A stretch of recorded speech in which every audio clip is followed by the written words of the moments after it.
ሰላም ለሁላችሁ። ዛሬ የማቀርብላችሁ ርዕስ መስማት ከተሳናችሁ ባህል ጋር የተያያዘ ነው። አንዳንድ ሰዎች መስማት የተሳናችሁ ባህል የለም ብለው ያስባሉ። ሰዎች መስማት የተሳናችሁ ባህል የለም ብለው የሚያስቡበት ምክንያት አላቸው። ምክንያታቸውን በዝርዝር ለማቅረብ እሞክራለሁ ማለት ነው። አንደኛው ምክንያታቸው እነዚህ ሰዎች መስማት የተሳናቸው ሰዎችን የሚመለከቷቸው ከሕክምናውም ወደ አኳያ ነው። ያ ማለት መስማት የተሳናቸው ሰዎች የሚታዩበት የተለያየ አመለካከት አለ። አንዱ የሕክምና ሞዴል ነው። ሁለተኛው ሶሻል ሞዴል ነው። ሶስተኛው የባህል ሞዴል ነው። አራተኛው ሀብትን መሰረት ያደረገ ሞዴል ነው። ግን አንዳንድ ሰዎች መስማት የተሳናቸው የሚመለከታቸው ከሕክምናው ሞዴል ብቻ ነው። በዚህ ምክንያት መስማት የተሳናችሁ ባህል ያለን ያስባሉ። አንደኛው ምክንያታቸው ነው። ሁለተኛው ደግሞ እነዚህ አንዳንድ ሰዎች ስለ ምልክት ቋንቋ በቂ እውቀት የላቸውም። አንድ ቋንቋ ለመባል 16 የቋንቋ ባህሪያት ማሟላት አለበት። ምልክት ቋንቋ እነዚህን 16 ባህሪያት ማሟላት አይችልም ብለው ያስባሉ እነሱ። በዚህ ምክንያት መስማት የተሳናችሁ ባህል የለም ብለው ያስባሉ። ሁለተኛው ምክንያታቸው ይሄ ነው። ሶስተኛው ደግሞ እነዚህ አንዳንድ ሰዎች ባህል ማለት የአንድ ሀገር ወይም የአንድ ብሔር ሲሆን ብቻ ነው። ከሀገር ወይም ከብሔር ውጭ ባህል የሚታሰብ ነገር አይደለም ብለው ያስባሉ። ለምሳሌ ኢትዮጵያ የራሷ ባህል አላት። እንደገና ደግሞ በኢትዮጵያ ውስጥ የሚኖሩ የተለያዩ ብሔር ብሔረሰቦች የራሳቸው ባህል አላቸው። ግን መስማት የተሳናቸው የትኛው ቦታ ነው የሚኖሩት? የሚኖሩበት ቦታ ስለሌላቸው መስማት የተሳናቸው ባህል ሊኖር አይችልም ብለው ያስባሉ። እውነታው ግን ወደ ሰሜን ኢትዮጵያ ብንሄድ መስማት የተሳናቸው ማህበረሰብ አሉ። እንደገና ደግሞ ወደ ደቡብ ኢትዮጵያ ብንሄድ መስማት የተሳናቸው ማህበረሰብ አሉ። እንደገና ደግሞ ወደ ምስራቅ ኢትዮጵያ ብንሄድ መስማት የተሳናቸው ማህበረሰብ አሉ። እንደገና ወደ ምስራቅ ምዕራብ ኢትዮጵያ ብንሄድ መስማት የተሳናቸው ማህበረሰብ አሉ። እንደገና ደግሞ መሀል ኢትዮጵያ ላይ መስማት የተሳናቸው ማህበረሰብ አሉ። ይሄ ማለት መስማት የተሳናቸው ማህበረሰብ በኢትዮጵያ በሁሉም ክልሎች እና የከተማ አስተዳደሮች ውስጥ ይኖራሉ ማለት ነው። ስለዚህ ባህል አላቸው።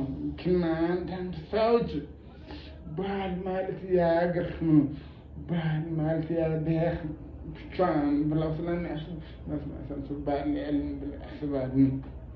ሶስተኛው ምክንያታቸው ይሄ ነው። አራተኛው ደግሞ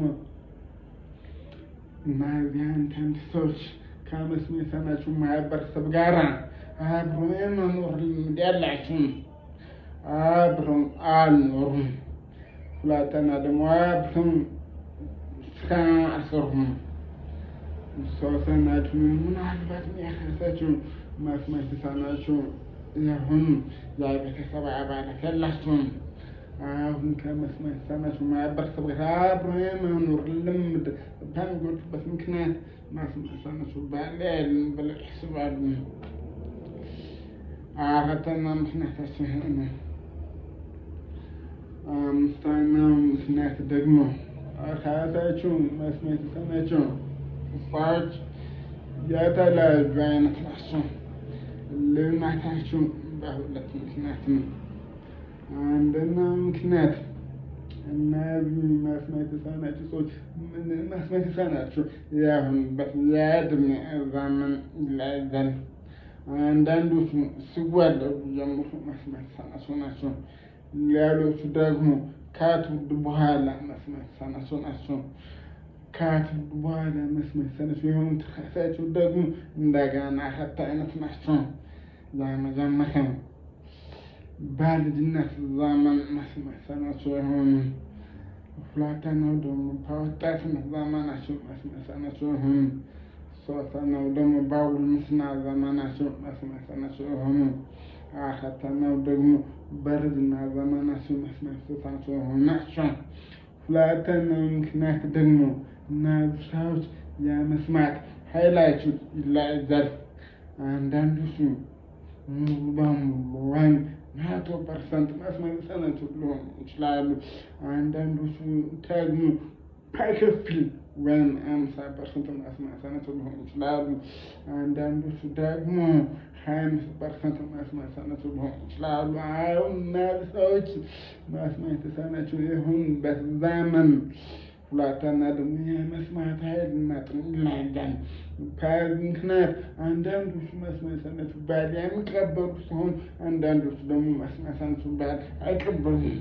ለምሳሌ 25% መስማት የተሳናቸው የሆኑት ማዳመጫ ተጠቅመው መስማት ይችላሉ፣ መናገር ይችላሉ። በዚህ ምክንያት መስማት የተሳናቸው ባህል አለ ብለው አያምኑም።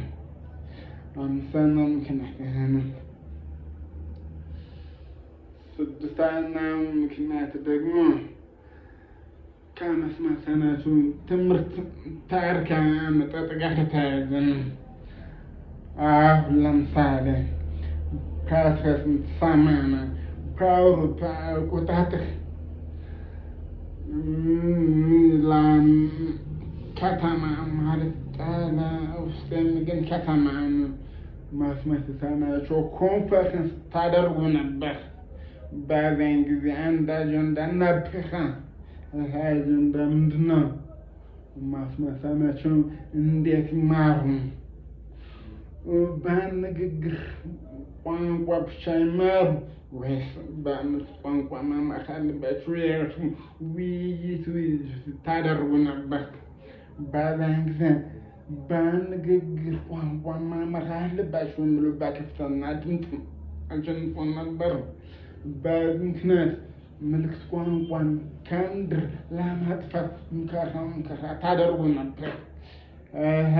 ታሪክ እስካሁን ድረስ ቁስሉ ሊድን አልቻለም። በዚህ ምክንያት መስማት የተሳናቸው ባህል የለም ብለው አንዳንድ ሰዎች ያስባሉ።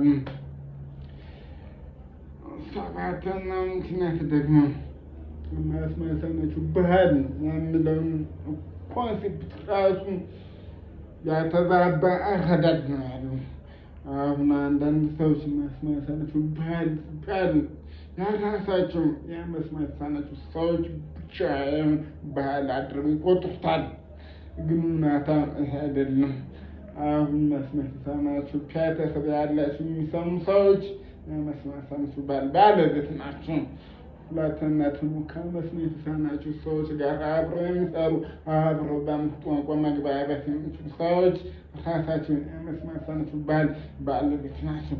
ሶስተኛ ደግሞ የምልክት ቋንቋ ስር የሚችሉ ራሳቸው የመስማት የተሳናቸው ባህል ባለቤት ናቸው። አሁን ሰዎች ይሰማሉ፣ ግን የመስማት የተሳናቸው ባህል ያልተቀበሉ ናቸው።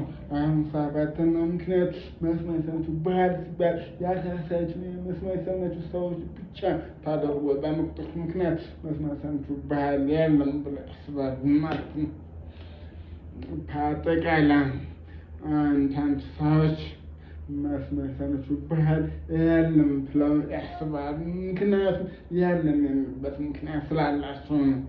ነገር ግን ምክንያታቸው ማጣራትና መመርመር አለበት። ስለተከታተላችሁ እናመሰግናለን።